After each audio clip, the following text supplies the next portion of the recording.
Assalamualaikum warahmatullahi wabarakatuh. Selamat datang di Jejak Langit 99.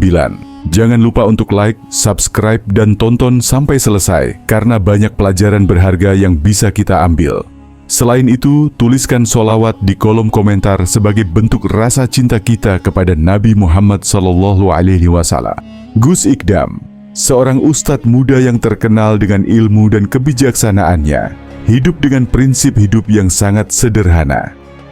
Usianya yang masih muda tidak menghalanginya untuk menjadi sosok yang dihormati di kalangan banyak orang. Meskipun wajahnya masih tampak penuh semangat muda, setiap kata yang keluar dari mulutnya terbilang penuh makna dan kedalaman. Ia bukan hanya pandai dalam ilmu agama, tetapi juga pandai dalam mengelola hati manusia.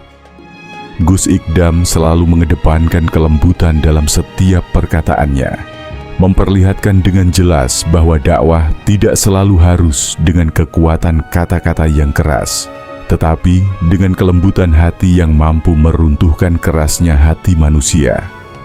Pernah, banyak orang menganggapnya hanya seorang pemuda yang sekadar ikut-ikutan berdakwah, tetapi setelah berinteraksi dengannya, semua anggapan itu sirna begitu saja.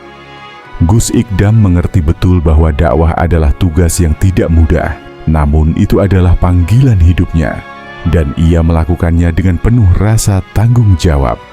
Pada suatu hari, Gus Ikdam menerima sebuah undangan dari sebuah gereja di sebuah kota besar. Undangan tersebut datang dari seorang pendeta wanita muda yang bernama Lydia. Lydia dikenal sebagai seorang pendeta yang cerdas dan cantik. Meskipun seorang pemuka agama Kristen, ia memiliki ketertarikan yang besar terhadap Islam dan merasa bahwa dirinya perlu mendapatkan pengetahuan lebih dalam untuk bisa memahami ajaran agama lain, terutama Islam. Lydia mengundang Gus Ikdam untuk berdiskusi dalam sebuah debat terbuka yang akan dihadiri oleh umat Kristiani dan umat Muslim. Undangan Lydia itu tiba-tiba membuat Gus Ikdam sedikit terkejut. Dalam hatinya, ia merasa ragu. Namun ia juga menyadari bahwa ini adalah kesempatan besar untuk menyampaikan kebenaran Islam kepada banyak orang. Tapi, apa yang akan terjadi jika pendeta itu mengajukan pertanyaan sulit? Pikirnya. Gus Ikdam tak ingin terjebak dalam debat yang hanya untuk memenangkan argumen. Ia lebih ingin mencari kesempatan untuk menjelaskan Islam dengan cara yang penuh kasih, tanpa rasa benci terhadap pihak lain. Namun, setelah berdoa dan berbicara dengan beberapa sahabatnya, Gus Ikdam memutuskan untuk menerima undangan itu. Jika Allah memberi kesempatan ini, maka saya akan lakukan dengan penuh tanggung jawab, katanya dalam hati. Maka, ia pun berangkat menuju gereja tempat acara debat itu akan berlangsung. Setibanya di gereja, Gus Ikdam disambut dengan ramah oleh Lydia. Keanggunan Lydia yang terpancar dalam sikapnya semakin menambah kepercayaan diri Gus Ikdam.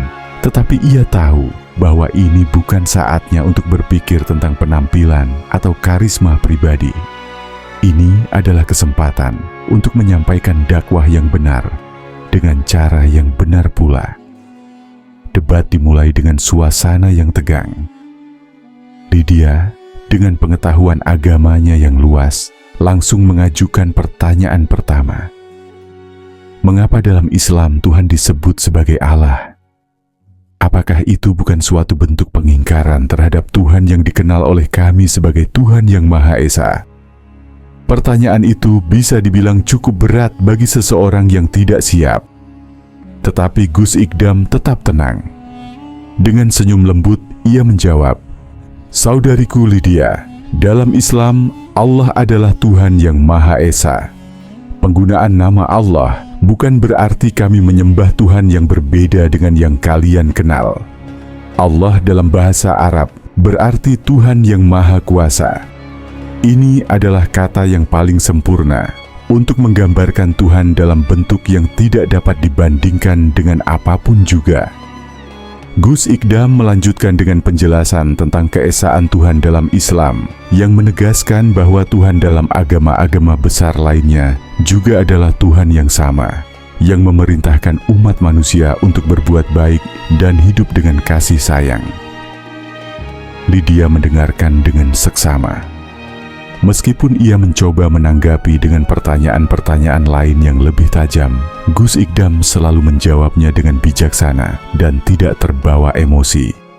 Ada sesuatu dalam cara Gus Ikdam berbicara yang menenangkan hati, bahkan bagi Lydia yang awalnya sangat tegas dengan keyakinannya. Semakin lama, suasana debat berubah. Lydia mulai merasakan kedamaian yang datang dalam setiap jawaban yang diberikan Gus Ikdam. Ia merasa ada sesuatu yang berbeda dalam cara dakwah yang dibawa Gus Ikdam, jauh dari sifat fanatisme atau kebencian terhadap keyakinan orang lain. Debat ini bukan lagi tentang siapa yang menang atau kalah, tetapi tentang bagaimana mencari titik temu dalam perbedaan. Di akhir debat, Lydia merasa hatinya mulai goyah. Semua argumen yang dia ajukan terasa tidak lagi cukup kuat untuk menggoyahkan keyakinannya. Gus Ikdam berbicara tentang kasih sayang, tentang hidup dengan niat yang tulus, dan tentang bagaimana Islam mengajarkan kedamaian dalam semua aspek kehidupan. Lydia mulai merasa bahwa yang ia cari selama ini bukanlah sebuah argumen yang tepat atau salah, tetapi ketenangan dan kedamaian dalam hati. Gus Ikdam, saya tidak tahu apa yang telah terjadi dalam diri saya, tetapi saya merasa seolah ada sesuatu yang membuka mata saya, kata Lydia, suaranya mulai bergetar. Saya ingin memeluk Islam. Saya ingin memahami lebih dalam tentang apa yang kalian percayai dan mengapa. Hari demi hari, Lydia semakin mendalami ajaran Islam. Ia membaca lebih banyak, merenung lebih dalam, dan berbicara lebih banyak dengan Gus Ikdam. Namun hatinya tetap tidak bisa membohongi perasaannya. Ada satu hal yang sangat ia rasakan, kagum dan cinta terhadap Gus Ikdam. Bukan hanya karena ilmunya, tetapi karena kelembutannya, cara dia berbicara yang selalu menyentuh hati, dan bagaimana Gus Ikdam begitu menjaga hati orang lain, bahkan hati yang berbeda keyakinannya. Lydia merasa bahwa dirinya telah menemukan seorang sosok yang selama ini ia cari dalam hidupnya. Seorang pemimpin spiritual yang tidak hanya berbicara tentang agama, tetapi juga menghidupinya. Seiring waktu, rasa kagumnya berubah menjadi rasa cinta yang tulus. Namun, ia juga sadar bahwa ia tidak bisa hanya duduk diam dengan perasaannya. Ia merasa perlu untuk mengungkapkan apa yang ada dalam hatinya, meskipun itu sangat berisiko. Suatu sore yang sejuk, setelah berbincang panjang lebar mengenai ajaran Islam, Lydia akhirnya mengungkapkan perasaannya. Gus Ikdam, saya tahu ini mungkin terdengar aneh, tapi saya ingin bertanya sesuatu. Saya merasa sangat bersyukur telah menemukan Islam dan mendapatkan petunjuk darimu. Namun ada satu hal yang saya rasakan lebih dalam lagi. Saya jatuh cinta padamu, Gus. Saya ingin menikahimu. Saya ingin menjalani hidup bersamamu. Lydia menatap Gus Ikdam dengan harapan, matanya penuh dengan ketulusan. Ia tahu ini adalah permintaan yang besar, tetapi hatinya tidak bisa berbohong. Ia merasa bahwa perasaan ini adalah bagian dari perjalanan spiritualnya yang lebih dalam. Gus Ikdam terdiam beberapa saat. Ia melihat ketulusan dan kesungguhan di mata Lydia. Tetapi ia juga tahu bahwa ini adalah saat yang sangat krusial. Ia tidak bisa mengabaikan perasaan Lydia, tetapi di sisi lain, ia harus mempertimbangkan perasaannya terhadap istrinya yang telah bersamanya selama bertahun-tahun. Dengan lembut, Gus Ikdam berkata, "Saudariku Lydia, saya sangat menghargai perasaanmu, dan saya bersyukur atas semua yang telah kamu pelajari. Namun saya harus dengan lembut mengatakan bahwa saya tidak bisa menerima tawaran ini.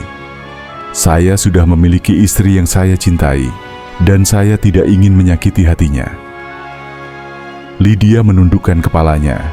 Rasa kecewa sempat muncul dalam hatinya, tetapi ia menghargai jawaban Gus Ikdam. Ia tahu bahwa cinta yang sejati bukanlah tentang memiliki seseorang, tetapi tentang melihat orang lain bahagia dan diberkahi. Meskipun perasaannya terluka, Lydia menerima keputusan Gus Ikdam dengan lapang dada. Ia menyadari bahwa setiap langkah hidup harus diambil dengan penuh kesabaran dan kebijaksanaan. Gus Ikdam tidak hanya mengajarkan dia tentang Islam, tetapi juga tentang bagaimana menjaga integritas dalam hubungan dan bagaimana menyayangi tanpa mengorbankan kebaikan orang lain. Gus, saya mengerti. Terima kasih telah memberikan jawaban yang penuh dengan kebijaksanaan, kata Lydia dengan suara yang lebih tenang. Saya akan tetap berfokus pada perjalanan saya sebagai seorang muslimah dan terus belajar lebih banyak. Kisah ini berakhir dengan kedamaian. Lydia tetap melanjutkan perjalanan hidupnya dengan penuh semangat, belajar lebih banyak tentang Islam dan menjalani hidup dengan keyakinan yang lebih kuat. Gus Ikdam, dengan kebijaksanaannya, terus berdakwah, membawa ketenangan dan kedamaian bagi setiap orang yang ia temui. Mereka berdua tetap saling menghormati, dan kisah ini menjadi pelajaran penting tentang bagaimana cinta yang sejati adalah tentang menjaga dan menghargai orang lain, serta bagaimana dakwah bisa dilakukan dengan penuh kelembutan dan kasih sayang. Terima kasih telah menonton video ini, sahabat-sahabat yang luar biasa. Semoga kisah ini memberi manfaat, inspirasi, dan ketenangan. Mari terus berbagi kebaikan, menyebarkan kasih sayang, dan menjaga kedamaian sesuai ajaran Islam. Terima kasih yang sudah like dan subscribe. Semoga Allah memberikan petunjuk dan keberkahan. Sampai jumpa. Wassalamualaikum warahmatullahi wabarakatuh.